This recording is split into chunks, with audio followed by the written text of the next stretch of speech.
Customers' looming increases are worrisome. I might end up in a food bank if I really have to save. It's crushing. I mean, you're emotionally and mentally, it's depressing. Hey folks, welcome back to the channel. Today's video is most likely going to be a little bit shorter than normal, but we're going to be piggybacking off of a topic from yesterday's video, which was the food price increases that Loblaws, Walmart, other grocers are reporting are kind of on the way. Now, in their reports, they're saying it's because of Trump and the trade war with the tariffs. But you guys left a lot of insightful comments, which I took a look at, and there has been some new information about the whole tariff situation that has come out. So without further ado, let's get into that. Now, if you're unfamiliar with what I'm talking about, Loblaws came out with a statement the other day saying that out of the 80,000 items that they offer customers, they knew about 1,000 of them would be affected by the tariffs. So they decided to make a stockpile. That stockpile has now started to deplete. And as they go to re-up their stockpile, it's looking like it's going to be spreading from 1,000 items to about 3,000, potentially up to 6,000 within the next few weeks. 6,000 obviously is a small share out of 80,000, but it still will affect now pantry stapled items, beauty products, natural food products, on top of produce, which it was already affecting because you can't really stockpile produce, has expiration date.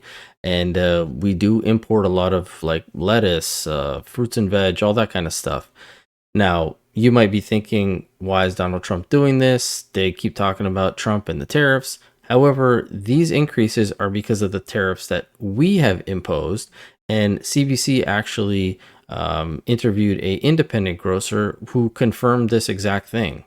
Your grocery store bill could be going up again. The CEO of Loblaw says tariffs are about to affect even more products on that company's shelves. The number of tariffed products at Loblaw-owned stores is about to shoot up from 1,000 to 3,000 products. Most vegetables and fruits are exempt from Canada's counter tariffs, but many dry goods and processed foods from the U.S. will be subject to 25% charges. So the tariffs that would affect you are tariffs imposed by Canada on goods coming in from the United States. So I don't know if you can show us there or give us some examples of the impact. So quick examples would be here in the produce department, some of the leafy greens, lettuces, romaine lettuce, iceberg lettuce, the stuff that Canada in the wintertime for 8 months of the year, we just don't have the capacity to produce. That's where the increases happen pretty quickly. And give us a sense of the bottom line change, like how much has the price actually gone up? So it's about that 25%. And as an independent grocer, when those changes happen, we have no choice but to react to them almost the next day, because as a small guy, when the price gets passed along to us, we have no choice but to move it along to the consumer to try and make sure we're still above zero. Now, as the grocer stated, the tariffs that we have imposed on them causes the Canadian consumer to have to pay more because they got a higher bill. We already kind of knew this, and you guys wrote this a lot in the comments section, so I appreciate that. But the problem is this could have been avoided as a new report has come out in regards to the tariffs and what Carney has done.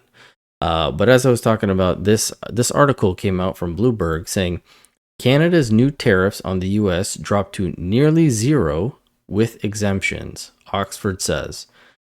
And we're going to read a bit of this where it says, Canada has effectively suspended all of its retaliatory tariffs on the U.S. products, tamping down inflation risks and improving its growth outlook, according to Oxford Economics.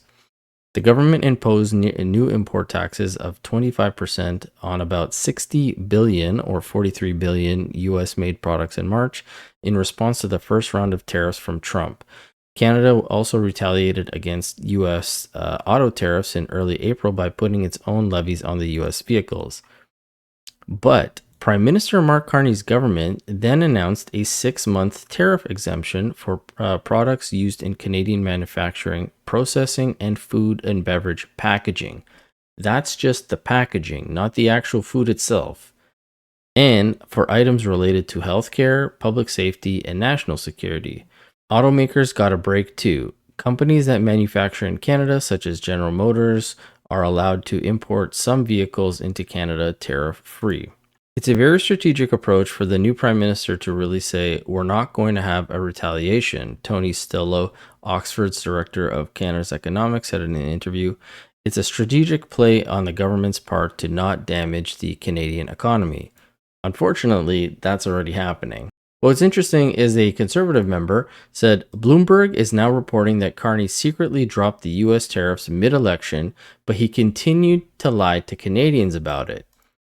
Mid-April, Carney and his cabinet secretly removed the tariffs on most American goods, but he continued to lie to us. And he breaks it down, saying on April 17th, Carney said, we're all going to stand up against Donald Trump. I'm ready. I've managed crises over the years. I've built strong economies. We will fight back with counter tariffs. We will protect our workers and those businesses, and we will build the strongest economy. We will build Canada strong. He goes on to break down every single time Carney was addressing all this. Then he says, Mark Carney lied about what he said was most important issue of the election campaign. Carney said he was fighting back against Trump by imposing reciprocal tariffs. He criticized anyone who questioned his plan.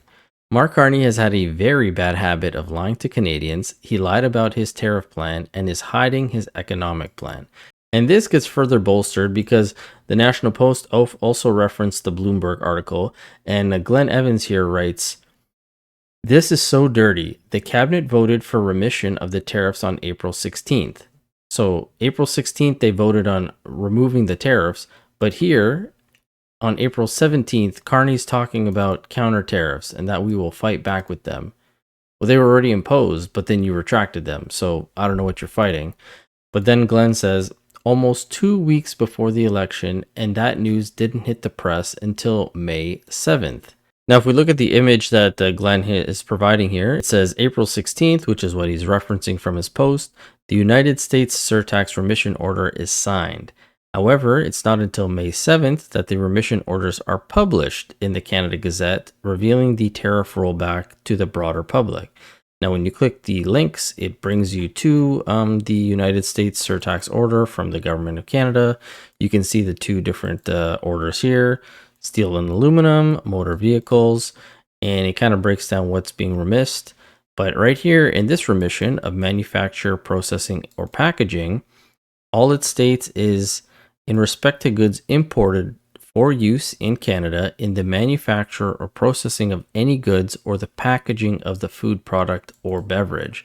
So it's not the actual food itself, it's just the packaging that it comes in that is being exempted. So Carney could have gotten rid of a lot more, but he decided not to, which is very unfortunate because now we are going to have to deal with all of this. If we go back to Chris's post, the Conservative member, and you scroll down to some of the comments, this woman, Kathy, she goes, I honestly don't believe this. Tariffs are a big deal where I work.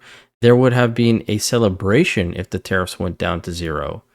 However, people are saying, I mean, it's on the Government of Canada website, not really much to debate here. This person says, it's too late, we've already been suckered, no do-overs. So he does understand economics. Yeah, Carney is a very smart guy, much smarter than Justin Trudeau. He understands these loopholes. He's lied to us from the get-go with the leadership race, where he was saying, oh, I wasn't the chair of Brookfield. Then he was caught that he was lying about that. He still has yet to tell us his assets. I'm sure in the next few months, we'll probably hear from the ethics commissioner whether there is conflict of interest or not. He's lied about this. He lied about dodging all the taxes. The NDP had to expose him on that with Bermuda and Brookfield itself. But then you have individuals like this guy here, where he goes, well, that's some great propaganda, Chris, talking about the Conservative MP. So saving Canadians money by not charging tariffs. Remember who pays for the tariffs. It's the consumers, Chris. Yeah, and we're still getting screwed by them. This comment says, is there nothing that can be done? Honestly, hardworking Canadians deserve so much better than this corrupt Liberal government. And we all agree with that. But look what's trending right now. Elbows up. Because these guys all got fooled and duped by Mark Carney and the Liberals. The same Liberals that we've had for the past 10 years. That everyone just decided to re-elect. because elbows up, guys. Donald Trump, he's here to break us. He's trying to own us. The friendship is no longer the same. We need to hit back with reciprocal tariffs. All of that was a huge lie. Carney is the worst thing that's going to be happening to us. Right now, they're about to get a majority government pretty soon. I think they're 1 seat away from having majority. He's flying around now on the jumbo jet this weekend. He's going to the G7. This guy is just doing everything he can to help himself. If they get, say, a random NDP to cross over to their side, or make a deal with the Green, or like Elizabeth May, or they end up having to flip some other seat because they keep finding all these random ballots all of a sudden, this is not looking good for us. But with all that being said, I'd love to hear from you guys. So let me know in the comment section below what you think about all this. If you can, please hit the subscribe button. It does help the channel grow, which is awesome. Hope you guys all enjoy your long weekend. Monday is Victoria Day, so might be a while before I see you. But until then, thanks so much.